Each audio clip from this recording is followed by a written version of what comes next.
J'ai décidé de documenter Internet tel qu'il existe aujourd'hui, en 2019.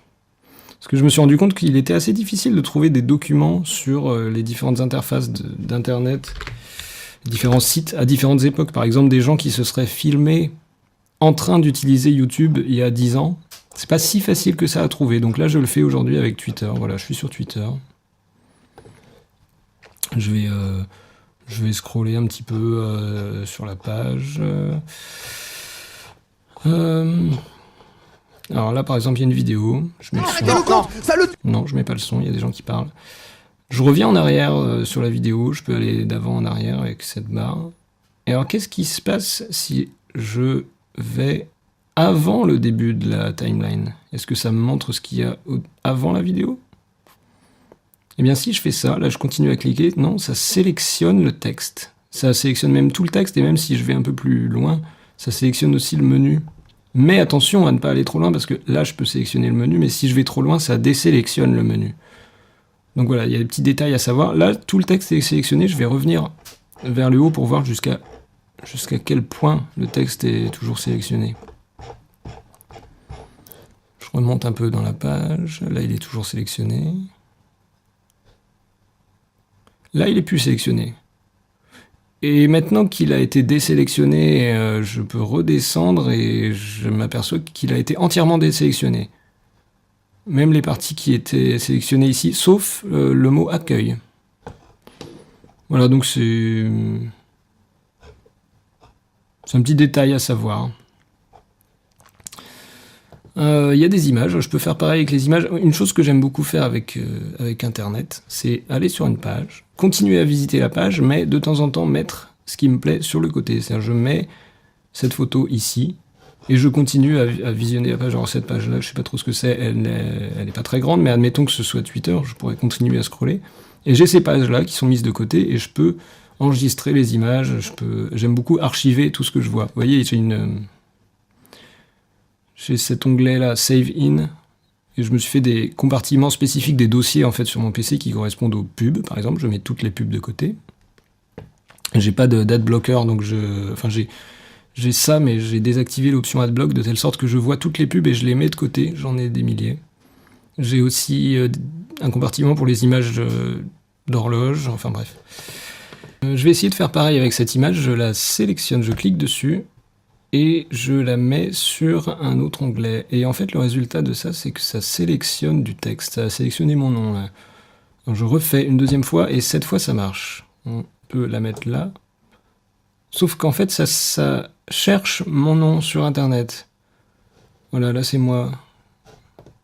Je suis là. Je suis derrière le bras de cette personne. Alors, bah, tant pis, je vais récupérer cette image à la place. Alors, je la prends et je la mets là. Et ça ouvre le site sur lequel il y a l'image. Alors peut-être je peux faire ça une fois de plus. Et cette fois, ça marche. Le comportement de Google à ce niveau-là est assez instable. Tantôt ça ouvre le site, tantôt je crois que si on cherche directement une miniature, ça recherche l'image. C'est assez difficile de simplement glisser une série d'images ici, sur le côté, et s'attendre à ce que ça ouvre l'image en elle-même, c'est-à-dire de la même manière que si je faisais ça.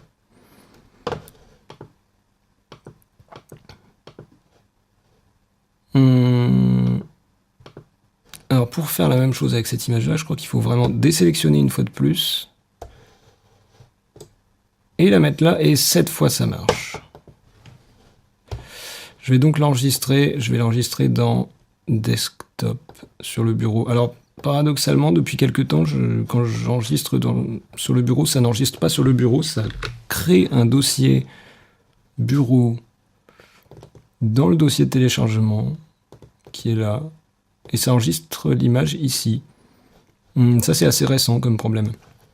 En outre, l'image, c'est un JPEG, mais il faut que je renomme manuellement le nom du fichier parce que Twitter a décidé depuis quelque temps de mettre le type du fichier en argument get comme ça, donc bref, ça perturbe un peu la façon dont on télécharge Voilà, j'ai réussi à télécharger une image, mais en très peu de secondes, j'ai quand même eu un très grand nombre de problèmes. Ce qui m'étonne assez. Alors je sais qu'il existe des plugins spécialement pour Twitter, pour télécharger les images sur Twitter. Il existe la même chose pour pas mal de sites, mais finalement, ça m'arrange pas trop de trouver des solutions au cas par cas pour plein de sites. Je préférerais avoir une solution générique qui me permette d'enregistrer n'importe quoi. Si je fais ça et que je fais enregistrer à tel endroit, j'attends que ça s'enregistre à l'endroit. Je sais aussi que je fais partie d'une catégorie de personnes assez restreinte qui utilisent Twitter sur PC. Mais j'ai déjà vu le même genre d'incongruité sur téléphone et c'est pas non plus spécifique à Twitter, ce genre de choses un peu étranges, on l'a sur pas mal de sites.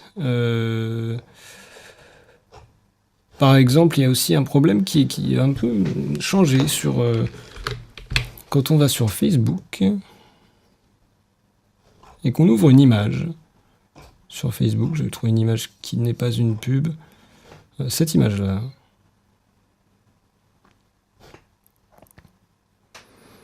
Lorsqu'on place sa souris sur l'image, il y a des bordures noires, du texte qui apparaît et tout plein de choses, ce qui gêne un petit peu, enfin moi ça me gêne un peu pour voir l'image.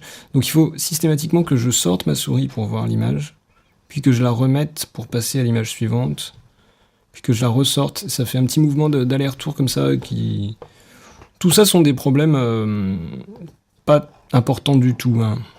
Mais ce sont des petites choses qui moi me ralentissent pas mal, en tout cas parce que je passe beaucoup de temps à récupérer les images pour une raison ou une autre, ou les images ou autre chose, à archiver les choses, alors ça me ralentit un petit peu. Et Twitter a un peu changé à ce niveau-là. Avant, ils avaient décidé de... Enfin, avant, il y a encore plus longtemps, le texte était séparé de l'image. Et ensuite, il y a eu une phase pendant laquelle le texte, par exemple ici, ce texte-là, était affiché par-dessus l'image, avec un effet sur un fond semi-opaque, ce qui demandait d'enlever sa souris et de la remettre perpétuellement, comme je viens de le montrer pour Facebook. Ils ont réglé le problème en décidant de complètement enlever le texte. Donc on peut quand même retrouver, je pense, admettons que j'ai uniquement cette photo-là, je la mets là. Non, admettons que je veuille... Je cherche un lien vers ce tweet-là.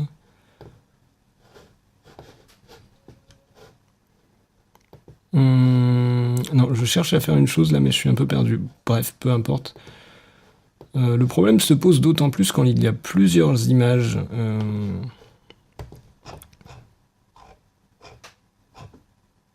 Là, il y en a plusieurs. Est-ce que ça marche là, si je veux récupérer ça? Non, ça fait la même chose.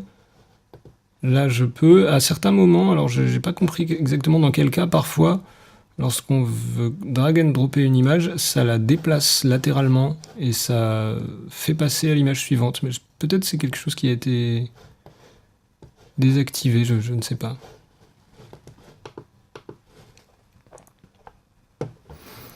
Enfin bref, je suis assez étonné de ce genre de problème, parce que pour moi, c'est des problèmes d'ergonomie. Enfin, quand on parle d'ergonomie sur un site, c'est à ce genre de choses que je pense, en général. Et c'est étonnant parce que je sais qu'il y a des départements entiers dans ce genre de compagnie d'ergonomie, du UX, comme on dit. Et comment ça se fait que ce genre de problème n'est jamais réglé? Un problème assez typique aussi, alors je vais pas pouvoir le démontrer parce que justement j'ai mis un script qui règle ça, c'est le problème lorsqu'on veut sélectionner un texte sur lequel il y a un lien. Là, il n'y a pas de lien. Ça, par exemple, admettons que je veuille sélectionner une partie du nom de cette personne, là, juste le PO, par exemple, je peux pas. Si je veux sélectionner la fin, je peux... Alors, je peux sinon en appuyant sur... c'est quoi? C'est sur Alt, je crois? Ouais. Là, je peux sélectionner une partie au milieu, oui, c'est vrai. Mais vous savez qu'il y a beaucoup d'interfaces sur lesquelles on est un peu bloqué, parce quand on veut sélectionner un texte sur lequel il y a un lien, soudainement, ça va sélectionner l'intégralité du texte, ou tout un paragraphe, ou toute une ligne, sans qu'on sache trop pourquoi. Enfin, j'ai jamais identifié à qui ça pouvait servir cette feature et pourquoi la plupart des logiciels ou des sites, des navigateurs ont ce comportement. À quoi c'est dû et qui est responsable de ça et pourquoi c'est un comportement qui existe depuis 20 ans et c'est toujours là. Personne n'a trouvé de solution ou tout le monde... ou personne ne s'en soucie, je ne sais pas. Ou alors peut-être que c'est vraiment utile à des gens et que je m'en rends pas compte. Voilà, je viens de lister quelques comportements qui me paraissent un peu incongrus sur Twitter. Il y en a beaucoup. J'en ai recensé énormément. Là, j'en ai montré quelques-uns qui sont faciles à montrer. Mais j'aime aussi, d'une façon générale, dans les logiciels, accorder de l'importance au nombre de clics nécessaires pour effectuer une action, ou au fait que cette action soit accessible uniquement avec le clavier ou uniquement avec la souris. Je suis assez étonné que ce genre de comportement... je pense pas qu'on puisse... Je rigolais un peu tout à l'heure en disant feature, mais le fait que ça sélectionne l'intégralité du texte lorsqu'on veut faire un drag and drop sur une image ou une vidéo, je pense pas qu'on puisse appeler ça une feature. Personne n'utilise ça, enfin je crois pas. Donc ce serait plus une sorte de... discutablement un bug, en tout cas, je sais pas, mais je me demande souvent qui se soucie de ça. Est-ce que je suis la seule personne qui est gênée par ce genre de comportement très régulièrement? Et si c'est pas le cas, pourquoi c'est pas réglé? Pourquoi ce genre de choses subsistent? Et je ne sais pas trop. Je m'interroge, donc... Ah, ça y est, je suis arrivé au bout de Twitter. Bah voilà. À bientôt.